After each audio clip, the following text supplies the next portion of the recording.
દેવભૂમિ દ્વારકામાં કલ્યાણપુર તાલુકામાં અમે પહોંચ્યા છીએ અને આપ મારી પાછળ જોઈ રહ્યા છો પાણી જ પાણી છે।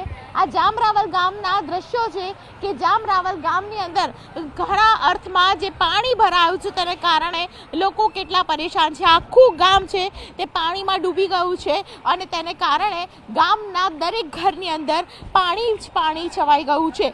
લોકો આખી રાત આ પાણીમાં વિતાવી રહ્યા છે। આપ જુઓ કેટલાક લોકો પોતાના દુકાનમાંથી પાણી ઉલેચવા માટે પ્રાર્થના પણ કરી રહ્યા છે, પરંતુ આ પ્રયત્ન કેટલો સફળ થશે તે સમય જ બતાવશે। લોકો પોતાના માલ સામાનને લઈને અહીંથી બહાર નીકળી રહ્યા છે। ન્યૂઝ 18 ગુજરાતી એક્સક્લુઝિવલી આપણે અહેવાલ બતાવી રહ્યું છે। લોકો પોતાનો સામાન અને જે અનાજ હોય તે અનાજ લઈને બહાર નીકળી રહ્યા છે, શાકભાજી લઈને બહાર નીકળી રહ્યા છે। ઘણા બધા લોકો પોતાની દુકાનમાંથી આ રીતે પાણી ઉલેચતા જોવા મળી રહ્યા છે। ભાઈ અહીંયા નજીક આવ, મને ક્યાં આગળ કેટલું પાણી છે ભાઈ? આગળ બહુ પાણી છે, બહુ પાણી છે, હલાતું નહીં છે। અચ્છા, શું સમસ્યા છે ગામની? ગામની હા હાલત જરા ખરાબ છે। હા, કેટલા દિવસથી આમ છે? 3 દિવસ થયા। 3 દિવસ થઈ ગયા। 3 દિવસથી ગામના લોકો આ પાણી વચ્ચે જીવી રહ્યા છે। હજુ પણ આપ જો જે ગામના યુવાનો છે તે એકબીજાની મદદ માટે ઉતર્યા છે।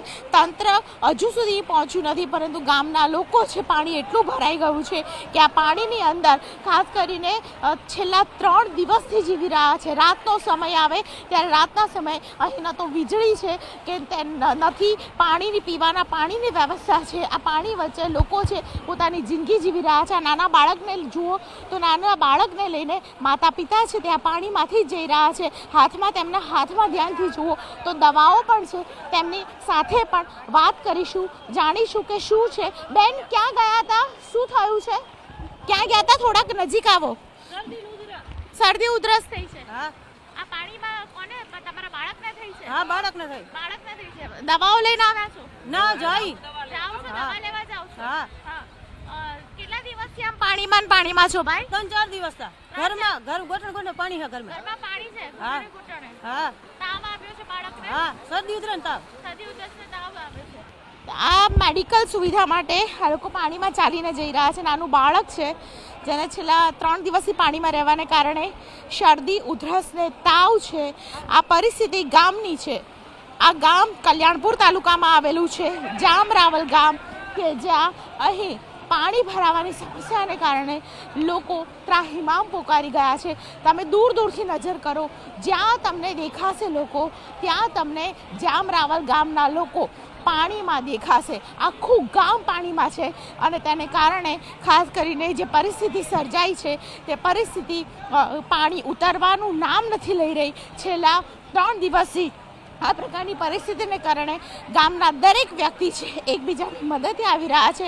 તો આમ લોકોનું અનાજ આખું પલળી ગયું છે અને 3 દિવસ કેવી રીતે તેઓ જીવી રહ્યા છે તે તો સમય જ બતાવશે, પરંતુ અત્યારે પરિસ્થિતિ એ પ્રકારની છે કે લોકો મરવાના વાકે જાણે કે જીવી રહ્યા હોય। આ પાણી કેટલા દિવસથી આમ ઉતરતું કેમ નથી? 3 દિવસ ત્યાંથી ઉતરતું નથી પાણી, અને ખાસ આ લોકો જે તંત્રની બેદરકારી અત્યારે આપણે જોઈ રહ્યા છે, ખૂબ તંત્રની બેદરકારી છે।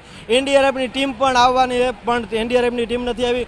કોઈ નેતા અમારા ભાવ પૂછવા નથી આવ્યા। ગામના સ્થાનિક લોકો જે છે એ અમારી સેવા અર્થે કરે। બાકી 3 દિવસ ત્યાંથી લોકો ભૂખે છે। પ્રેગ્નેન્ટ સ્ત્રીથી માંડીને ઘણા લોકોને બીમારી છે, પણ કોઈ દવાખાને જઈ શકતું નથી। તમે જોઈ શકો છો કે અહીંથી માણસો નીકળી નથી શકતા। 2 ડિલિવરી એ સ્થાનિક ડોક્ટરોએ કરી છે, પણ આ કોઈ તંત્ર ભાવ પૂછવા આવતું નથી ભાવ પૂછવા આવતું। અને એનડીઆરએફ ની ટીમ પણ ના આવી અંદર ગામ પોતાના સ્વાર્થ માટે લોકોના મત લઈ છે, પણ કોઈ નેતાઓ નથી આવ્યો, કોઈ સાંસદ સભ્ય, કોઈ ધારાસભ્ય કોઈ નથી આવ્યું, કોઈ તંત્ર કોર્પોરેટર પણ નથી આવ્યું। પોતાના ઘરમાં બેઠા શાંતિથી બેઠા છે, પણ કોઈ જોવા માટે નથી આવ્યું કે અહીંના લોકોનું કે જોઈએ છે, પણ કોઈ નથી આવ્યું। અંદર આગળ એટલા બધા પાણી છે, ડૂબેલા છે, અડધા માળ ડૂબેલા છે, પણ કોઈ નથી વ્યવસ્થા કરવા માટે। જમવાનું પોતે અહીંના સ્થાનિક લોકો છે એ સારા કરે છે કે એ પ્રોવાઈડ કરે છે, બાકી કોઈ નથી આવેલું આજથી લગન। હા, પોતાના ઘરમાં એસી આરામથી કરે છે, પણ કોઈ નેતાઓ નથી આજથી લગન આવ્યું। ખાસ કરીને બહુ રાવલની દશા બહુ ખરાબ છે। લાખોનો માલ નુકસાન આવેલો છે, બહુ ખેડૂતોને નુકસાન આવેલું। પોતાના ઘર વખરીઓ તણાઈ ગઈ છે, પણ નુકસાનનો કોઈ જોવા માટે નહીં આવે। આદિ લગન કોઈ નહીં આવે। નેતાઓ ખાલી વોટ માંગવા આવે છે, પણ કોઈ અહીંયા જોવા નથી. રોજગાર કેવી રીતે ચાલે છે ભાઈ? રોજગાર ખેતી રક્ષી ખેતી હોય છે, મજૂરી હોય છે, બાકી કાંઈ નથી. કારણ કે હવે ખેતી પણ પૂરી થઈ ગઈ તો રોજગાર માટે પણ નગરપાલિકાએ તો સુંદર મજાનું બોર્ડ લગાવ્યું છે જામ. નગરપાલિકા પોતાના ભ્રષ્ટ નેતાઓ છે એના કારણે આ પાણીની વ્યવસ્થા છે, બાકી પાણી અહીંયા આવવાની શક્યતા નથી. પણ પોતાના ભ્રષ્ટ જે પોતાના ઘરમાં રૂપિયાઓને લઈ જાય છે, બાકી કોઈ નથી આવતું. એક નજર હું કેમેરામેનને કહીશ કે એ જગ્યા પર પણ બતાવે. આ દરેક ગલીની અંદર પાણી છે, એ દ્રશ્યો આપ જોઈ રહ્યા છો. દુકાનો બહાર પણ પાણી છે, એ દ્રશ્યો પણ આપ જોઈ રહ્યા છો. પરંતુ એસટી બસની બાજુમાં સુંદર મજાની એક તકતી લગાડી છે અને એ તકતી ઉપર લખવામાં આવ્યું છે જામ રાવલ નગરપાલિકા આપનું ખૂબ જ સ્વાગત કરે છે. પરંતુ સ્વાગત કેવી રીતે થઈ રહ્યું છે?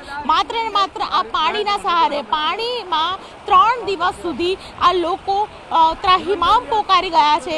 જીવન જરૂરિયાતની વસ્તુઓ પણ લોકોને નથી મળી રહી અને તેને કારણે દરેક વ્યક્તિ અત્યારે પરેશાન છે. તમને શાકભાજી અત્યારે લેવી હોય તો એ પણ નથી, શાકભાજી પણ નથી મળતી. કઈ કઠોળથી જે એ લોકો રસ્તા જો બંધ છે તો ક્યાંથી શાકભાજી મળે? શાકભાજીનું કઈ દૂધ નથી મળતું. માણસ સામાન્ય વ્યક્તિને દૂધ નથી મળતું. નાના બાળકોને દૂધ પીવું હોય કાંઈ નથી. નાના બાળકોને દૂધની વ્યવસ્થા પણ નથી. કાંઈ દૂધની કઈ નીકળવાનો વ્યવસ્થા જ નથી તો નીકળી શકે.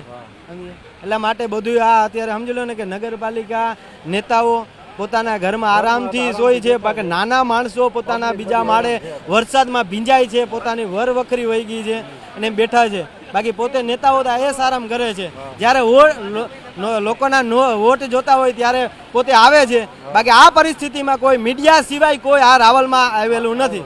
ખાસ હું તો કહું કે મીડિયાનો તમે મીડિયા દેખાડજો કે રાવલની પરિસ્થિતિ કેવી છે. ખાસ હું તમને નમ્ર વિનંતી કરું છું, આ દેખાડજો કે આ લોકોને નેતાઓને ખબર પડે છે કે આ જો.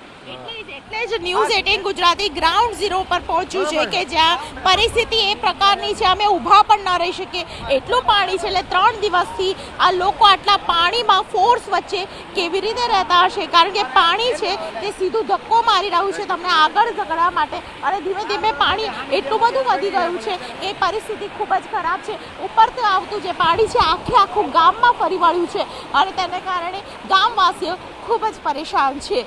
કેમેરામેન અમિત શર્મા સાથે દીપિકા ખુમાણ, ન્યૂઝ 18 ગુજરાતી, જામ રાવલ ગામ, કલ્યાણપુર તાલુકો, દેવભૂમિ દ્વારકા.